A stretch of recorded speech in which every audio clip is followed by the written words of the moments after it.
वक्फ amendment act जो आया है वो गरीब मुसलमानों के लिए, यतीमों के लिए, बेवाओं के लिए वक्फ की जायदाद का उपयोग होगा, वक्फ की इनकम बढ़ेगी। ये मुस्लिम भाइयों को इसमें कोई घबराने की ज़रूरत नहीं है। फिर से विपक्ष चाहता है कि वो इस मुद्दे पर देश को गुमराह करे। मैं अपने मुस्लिम समाज के लोगों से अपील करना चाहता हूँ, किसी के बहकावे में मत आए। ये मुस्लिम समाज के गरीब लोगों को इसका बहुत बड़ा लाभ होना है। और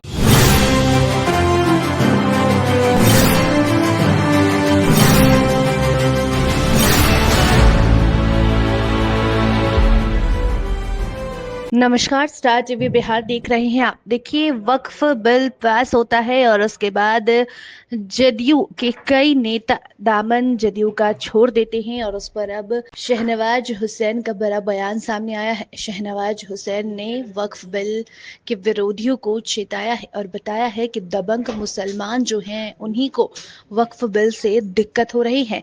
बाकी के मुसलमान जानते हैं कि वक्फ से उन्हें कितना फायदा होगा। आप खुद सुनिए क्या कुछ कह रहे हैं शहनवाज हुसैन। बिल को लेकर पूरे देश में गुमराह कर रहे हैं लोगों को, क्या कहना है सर? देखिए, विपक्षी पार्टी मुद्दा विहीन है, उनके पास कोई मुद्दा नहीं है। वक्फ अमेंडमेंट एक्ट जो आया है वो गरीब मुसलमानों के लिए, यतीमों के लिए, बेवाओं के लिए वक्फ की जायदाद का उपयोग होगा, वक्फ की इनकम बढ़ेगी। ये मुस्लिम भाइयों को इसमें कोई घबराने की ज़रूरत नहीं है, क्योंकि कोई मतवल्ली हिंदू होने वाला नहीं है। कोई मोहतमीम या दरगाह कमेटी, मस्जिद कमेटी, कब्रिस्तान कमेटी, किसी में भी गैर मुस्लिम उसके मेंबर नहीं होंगे, बल्कि वो कमेटी मुसलमान ही हेड करेंगे। वक्फ के जायदाद के जो मतवल्ली हैं वो कोई भी नॉन मुस्लिम नहीं होगा। लेकिन दुष्प्रचार किया जा रहा है कि वक्फ की जायदाद जैसे गैर मुस्लिम के हाथ में चली जाएगी, ये भ्रम फैलाया जा रहा है। जिस तरह सिटीजनशिप अमेंडमेंट एक्ट पर पूरे मुसलमानों को गुमराह किया गया, कहा गया कि ये आपकी नागरिकता छीनने वाला है, जबकि सिटीजनशिप अमेंडमेंट एक्ट CAA जो धर्म के नाम पे प्रताड़ित हिंदू थे, बौद्ध और सिख थे, क्रिश्चियन थे, उनको नागरिकता देने वाला बिल था, न कि नागरिकता लेने वाला। लेकिन उस पर हंगामा हुआ, देश भर में धरने किए गए, शाहीन बाग किया गया। फिर से विपक्ष चाहता है कि वो इस मुद्दे पर देश को गुमराह करे। मैं अपने मुस्लिम समाज के लोगों से अपील करना चाहता हूँ, किसी के बहकावे में मत आए। नरेंद्र मोदी जी सबका साथ, सबका विकास, सबका विश्वास के रास्ते पर चलते हैं। उनकी सारी योजना सारे समाज के लिए होती है। और जो अभी ये वक्फ अमेंडमेंट एक्ट लेकर आए हैं, ये मुस्लिम समाज के गरीब लोगों को इसका बहुत बड़ा लाभ होना है।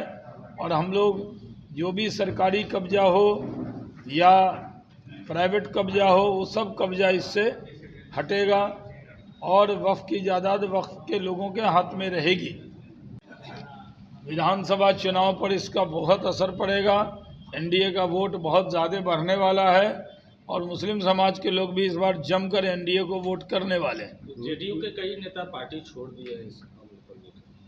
जो पार्टी छोड़ रहे हैं उनका तो हम नामे नहीं सुने। इतने साल से हम भी NDA का प्रचार प्रसार करते हैं। वो पब्लिसिटी पाने के लिए कुछ लोग इस पर पार्टी छोड़ रहे हैं। कोई जेडीयू के बड़े नेता ने पार्टी नहीं छोड़ी है। नीतीश कुमार जी ने जितना अक़लियतों के लिए काम किया है, उतना तो लालू जी ने पसंगा नहीं किया उसका, तो छोड़ेंगे क्यों? सरकार की बात को मजबूती से रखने की वजह से आपको कुछ धमकियां भी मिल रही है, ये जानकारी मिल रही है।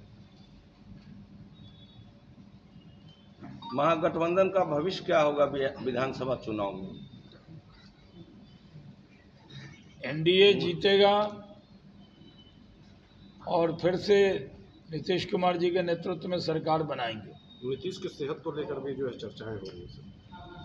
बहुत सेहतमंद हैं, बहुत अच्छे हैं। मैं तो जब भी पटना जाता हूँ 1-8 घंटे बैठ के आता हूँ।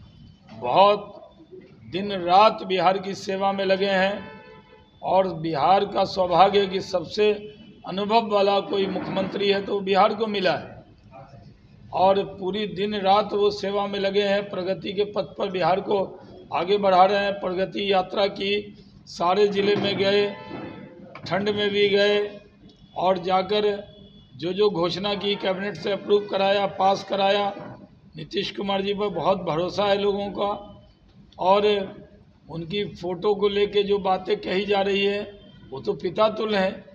कोई महिला अगर फ़ोटो खिंचवा रही थी, उसको थोड़ा मंच पे झिझक हो रहा था, तो उन्होंने पिता की तरह उनको बगल में लाके खड़ा करके फ़ोटो खिंचवाया। इसमें विवाद का कहाँ सवाल है। Thank you.